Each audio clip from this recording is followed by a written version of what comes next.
In this video I'd like to share a few thoughts and make an appeal, and I'm praying that this video will reach even just one person, for time is short and we have no longer any time to tarry on Satan's ground.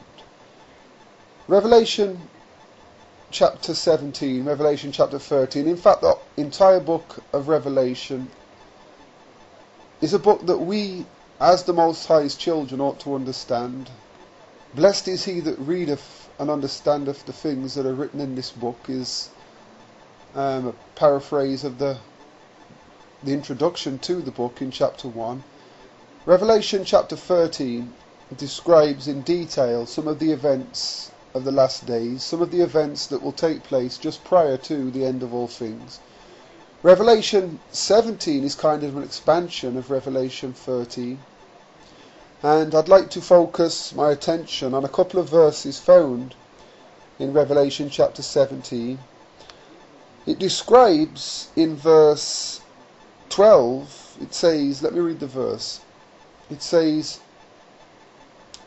"And the 10 horns which thou sawest are 10 kings, which have received no kingdom as yet, but receive power as kings 1 hour with the beast." Verse 13 says, "These have one mind, and shall give their power and strength unto the beast." Verse 14, "These shall make war with the Lamb, and the Lamb shall overcome them, for he is Lord of lords and King of kings. And they that are with him are called and chosen and faithful." Now, who are these 10 kings? What is their kingdom? Because in verse 12 it describes that these kings, these 10 kings, have received no kingdom, singular, as yet. It describes the fact that they will receive power as kings 1 hour with the beast described in the earlier verses of Revelation chapter 17, a beast also described in Revelation chapter 13. It says that these have one mind. These kings, whoever they are, will have one mind. They will be in agreement, and they will agree to give their power and strength unto the beast, and they will reign with this beast for 1 hour, and they will, during their reign, look to make war with the Lamb being Christ. Now Revelation 19 describes the time when the kings, described in Revelation 17, will look to make war with Christ.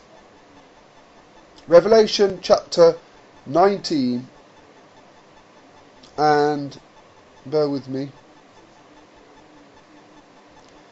verse 16, describing Messiah's return, it says, "He have on his vesture and on his thigh a name written, King of kings and Lord of lords."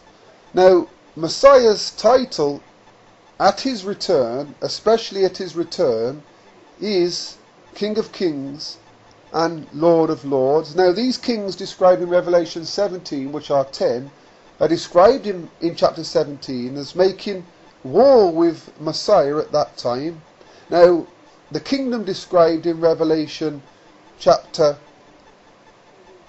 17 is described in Revelation chapter 19 and verse 19. "I saw the beast and the kings of the earth and their armies gathered together to make war against him that sat on the horse and against his army."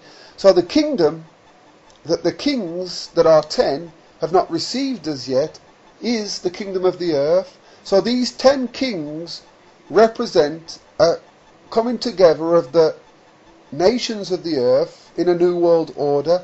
They, once this new world order is completed, will give their power and authority to whoever this beast power is. Now in this video I'm not going to go into the identity of the beast, but what I will say is, even last week after the G20 summit, we heard Gordon Brown once again using the term New World Order. He is seeing the emergence of the New World Order. Why should these statements worry us or concern us as Christians? Simply because of the content of these verses in Revelation chapter 17.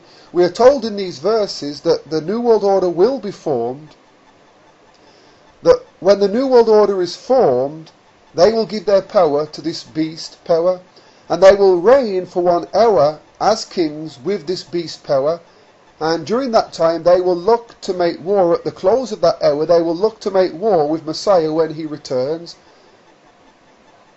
I could give more detail regarding some of the points that I've raised, but I want to base my appeal on this. We now are very near to the formation of the New World Order, and Scripture is plain in Revelation 17 in declaring that once this New World Order is formed, there is hardly any time left at all. So my appeal is simple. Luke 21 gives us some guidance. It says, "When you see these things come to pass, then look up, for your redemption draweth nigh."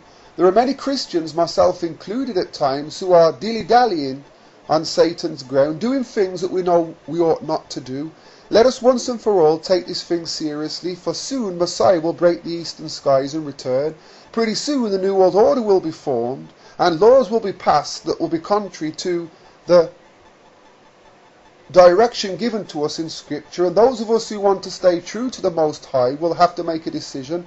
Are we true to the Most High, or are we subordinate to man?